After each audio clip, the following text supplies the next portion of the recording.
Hello, I'm Donald Leggett. Welcome to the latest London South East CEO interview. I'm joined today by Sam Garrett, CEO of Great Southern Copper, an Australian-based copper gold explorer focused on Chile. GSC have just announced a plan to list on the London Stock Exchange main market. Welcome, Sam. Thanks for joining from Melbourne today. Good morning, Donald. How are you? Very well, thank you. Are you having a good evening in Melbourne?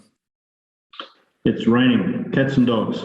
Ah, so it is here as well. There you go. Let's talk Great Southern. It's new to us, so tell us who you are and what the objective is for Great Southern. What are your plans?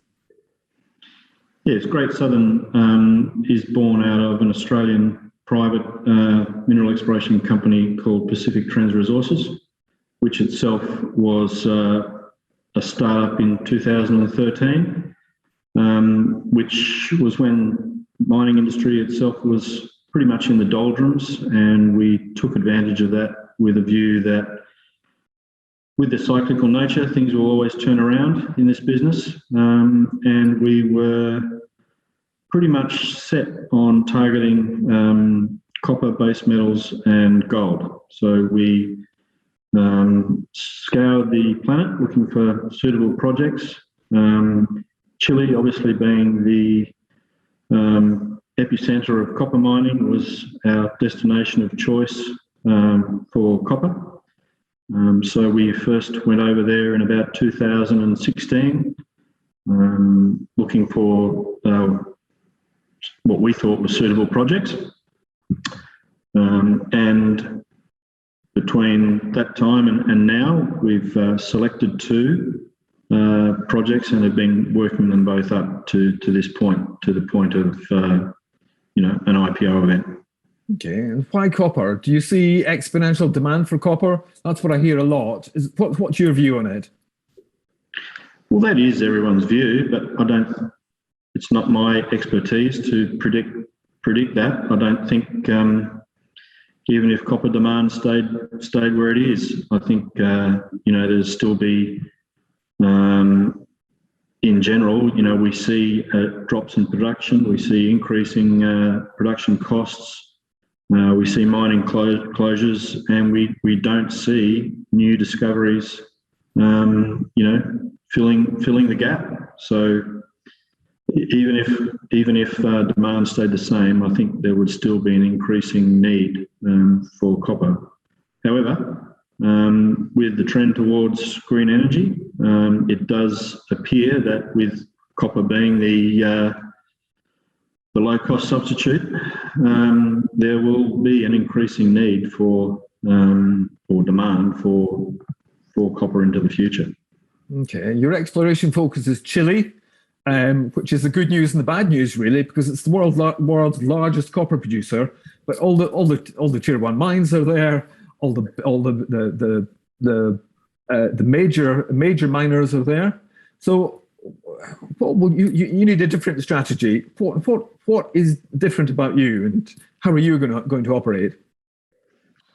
No, it's all good news. There's no bad news for us in that scenario. The fact that the big miners are there means that all the infrastructure is there, all the training, all the expertise, all the consultants are there. What is different is that their mines and projects tend to be, and not exclusively, but tend to be located in the high Andean regions, above 3,500 to 4,000 metres.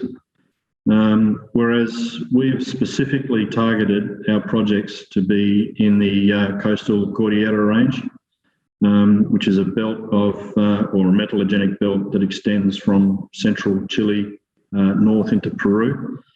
And, by focusing in that belt, we aim to significantly reduce our exploration costs and hopefully development costs relative to those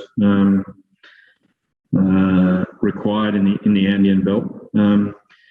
But in terms of the targeting strategy, the coastal Cordillera has an abundance of historical artisanal copper and gold mining. There's small scale copper and gold mines throughout the district. So why there hasn't been the same level of modern day exploration there is something that I can't fully explain, despite the fact that there are large producing mines in that district, including Andacollo, Teck's big copper mine, and there are new projects being developed, including Hot Chili's Cortadera project, which both of those projects are along a long trend from where we are. So you've got two prospective copper gold projects. Let's drill down in some depth. Let's talk San Lorenzo first, if we may. Yep. San Lorenzo, we've got a large footprint there of exploration and exploitation licenses, both granted and in the process of being granted. The reason we initially got in there was there's an abundance of historical mines there that were targeting high-grade, narrow, structurally controlled zones of mineralisation. But whilst we worked those up on the ground with our exploration efforts, it became readily apparent that there was a significant evidence of porphyry copper style mineralisation. So whilst we continued our ground exploration, we also focused a lot of effort on increasing our footprint in that district to give ourselves the best chance to be able to target those larger scale deposits. And your second project is, I'm not sure I can pronounce it, Specularity? Specularity, which is Spanish for specularite, which is a type of hematitic mineral. Specularity was the first project we got into, and it comprises essentially a very large lithocap alteration system within an extensive mineralised district. And the work we've done there has highlighted that what we can see within our project area is the full spectrum of mineralisation styles, from porphyry through to epithermal and skarn. So our exploration efforts there are still early stage, and again we've been very much focused on applying our efforts to increasing our footprint in that district, because we believe that projects are of very high standard. So it's a very large anomaly, a long trend from Andacollo, but in the remote sensing data that we've commissioned, the anomaly itself at a speculator is much larger and more prominent. So very exciting project for us there. Again, porphyry copper style, or porphyry copper and gold style mineralisation to be explored for. Okay, and how much have those options cost you? Both options have cost us $2 million US, and assuming they're basically paid over a 6 to 8 year period, with escalating payments. So a balloon payment at the end if we decide we like the projects, and with no attached royalties or further payments to the vendors. So once that final payment is made, we will own those projects 100%. Okay, and what are your initial work programs on both those projects? Where did you start? At San Lorenzo, we've been employing ground-based exploration work, so mapping, sampling, trenching, and we've completed one small drilling program. At Specularity, it's been pretty much reconnaissance exploration, so lots of mapping, sampling, and at both projects, just working in the background to improve our footprint. And have you had the assays back from that initial drill at San Lorenzo? Oh yes, we have. So the initial drilling targeted those narrow, structurally controlled deposits that were mined by the old timers. So there is the high grade copper is there, but it's not the big story for us. What came out of that drilling is it vectored us towards where we believe the porphyry copper gold mineralisation is, and the alteration that we're starting to see in that drill core gives us, a lot of confidence that the mineralisation that we're seeing there is part of a much larger system. So we were talking gold as much as copper. The mineralisation, the copper mineralisation is gold rich, yes. So we see that in both the rock chip samples at surface, and further evidence for that is seen by the fact that there's historical placer mining in the district. So in 2 locations within our project. Fantastic. Let's take you to the London main market listing, which you have planned. Why London? Why the main market? How much do you hope to raise? And what do you spend that capital on? There you go. There's 4 questions in one for you. Yeah, and they're good questions. Why London? We have, our group has a relationship with a broking firm in London, SI Capital, through a project that we've been involved with previously, which is now in the hands of Great Land Gold. So, we've had some success Through Haveri? with that group of people. So they've been very keen to support us in further ongoing efforts. And that includes our efforts in Australia and our efforts here in Chile. So we're very lucky to have their support, and they've been very helpful and good to us. And they've advised main market. So why main market rather than AIM? That's more a question for our advisors, but Fair enough. Yeah. What capital? How much capital did you hope to raise, and what's the workflow? What do you plan to spend? Yeah. What's your capex, and what do you plan to spend? Where do you plan to spend it?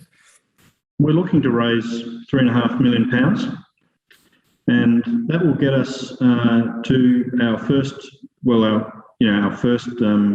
proper drilling program at San Lorenzo within the first 3 to 6 months. And it'll also get us to our first drilling program at the Specularity in early 2023. We've got work currently ongoing at San Lorenzo. We've got a team on the ground there doing trench sampling and ground magnetics. So that work will continue. There'll be further magnetics and IP geophysics to do to help us target that initial drilling program, and then it's all go from there. Great. Okay, and let's take an overview of Chile, if we may. What kind of it's obviously quite comfortable with mining. Is it going to be an easy country to get environmental permitting, licenses, and so on? Chile is a wonderful country to work in. Very much like Australia in that regard. Getting access to, every country has its own peculiarities in how you operate. But getting access to tenements and getting them permitted is, you go through quite an exhaustive process. But it's very structured. So as long as you're doing what you're supposed to be doing, there's no issues with that. In terms of environmental and issues, as a junior exploration company, we don't have too many problems in that regard. You can see the terrain of the project area. That's San Lorenzo behind me. That's our first drilling campaign. So, it's a semi-arid type terrain. There's no agriculture. There's no water. There's no community to speak of. So for small companies like us, there's very little environmental imposition. However, I'm hoping that imposition will come once we discover our resources that we hope to discover. Because once that happens, then Chile has best practice environmental standards that mining companies have to meet and get signed off before they can employ bulldozers. So what kind of tax regime would you find in Chile? Tax, there's a 19% VAT tax. For corporations, there's a 27% tax on profits, and for mining companies specifically, there's a royalty tax up to about 14% on production. Obviously, there's some debate about where that's going in Chile at the moment, but that's pretty much speculation at this stage. Okay, my final question: news flow. What can we expect to happen in the next few months? Up to a year. Well, initially we'll have a lot of geochemical sampling results coming out. So rock chip sampling, trench sampling, results from mapping. We'll also have results from the ground magnetic surveys, and follow-up IP surveys. And we hope to be drilling within 3 to 6 months of listing. So, within the first year, we should have our drilling results sort of getting us on the right path, so to speak. And even very roughly, when do you hope to be listing? In October, this month. Oh, in October. Oh, crikey. So you're just about there. We're right on the door. Fantastic, Sam. Okay. That's Sam Garrett, CEO of Great Southern Copper. Thank you so much for joining us from Melbourne today.